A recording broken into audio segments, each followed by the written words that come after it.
Stewart by becoming only the 10th team out of 233 to win a best-of-7 series while trailing 3 games to 1. How are you viewing this move from Durant? Well, I'm viewing it as the weakest move I've ever seen from a superstar. Plain and simple. To cheer for a player who gets injured.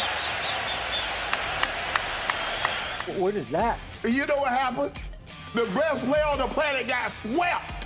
The Phoenix Suns season is over. The Denver Nuggets are moving on to the conference finals for the second time in 4 years. Up for the layup. Oh, blocked by James. Rebound box. Back out to Allen. His three-pointer. Bang! Here's a Curry. Way downtown. Bang! Bang!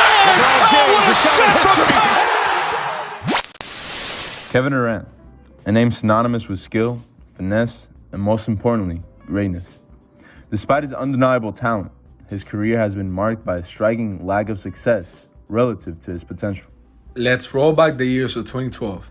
Durant was at the peak of his career, leading the Thunder to the NBA Finals at the young age of 24. Although he ended up losing in the finals, he went toe-to-toe with LeBron James, averaging 30 points per game on great efficiency. Fast forward to 2014. Durant achieved the ultimate individual accolade, the MVP. However, his brilliance was often overshadowed by the shortcomings of the team's front office. A perfect example being the non-re-signing of James Harden and the failure to surround Durant and Russell Westbrook with the right support, namely capable shooters. The 2016 season was the lowest point of Durant's career, and when everything really crumbled down. A 3-1 lead against the Warriors was blown, and a move many consider the weakest in sports history. Durant joined the Warriors. Durant's addition made the Warriors seemingly invincible, and to a certain degree, they were. Just picture it. The greatest shooter of all time, Stephen Curry, a top 5 shooter and great defender, Klay Thompson, one of the best defenders of our generation, Draymond Green, and one of the greatest scorers of all time, Kevin Durant. You can argue that injury played a part in it, but KD and the Warriors immediately won back-to-back rings, with KD winning Finals MVP in both.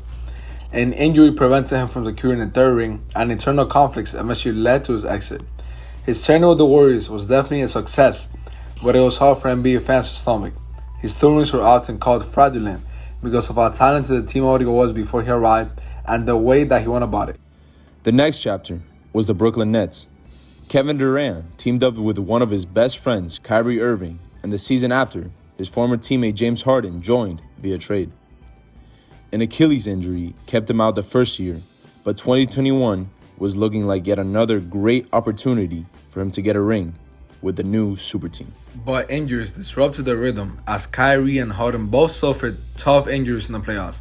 What made it all worse is that Durant, in a Herculean effort, almost took out the eventual champions Milwaukee Bucks by himself and was so close to eliminating them, but at the end he fell short.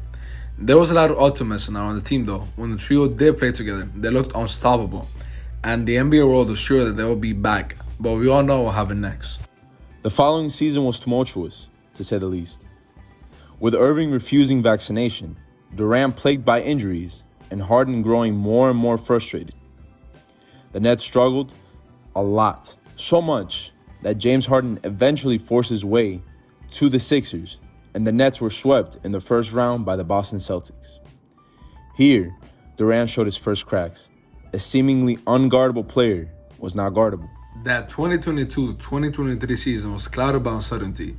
Everyone played a dangerous game of a spare option, while Durant had an exit, with tensions clearing of Irving and the Nets unable to find a trade partner for Durant. The regular season began with both players. The feeling of dread was soon shaken as the two enjoyed arguably their greatest season together so far, and the team was looking like a legit contender. Seemingly out of nowhere, mid-season, Irving was traded to the Mavericks, leaving an injured Durant questioning his future. Suddenly, Kevin Durant was a Phoenix Sun. The team, featuring Chris Paul and the rising Devin Booker, was immediately considered a favorite. But a recurring injury limited Durant to just 8 regular season games. Come playoff time, the Suns' lack of depth and chemistry was painfully apparent, leading to their defeat by the Nuggets. Durant's underperformance raises questions. Where does he stand in NBA history? Undoubtedly, Durant is amongst the greats. Yet, without a stacked team, his success has been limited. As we look to the future, the question remains, Does Durant need another championship to solidify his legacy? Or has he already achieved enough? What do you think? Share your thoughts in the comments below.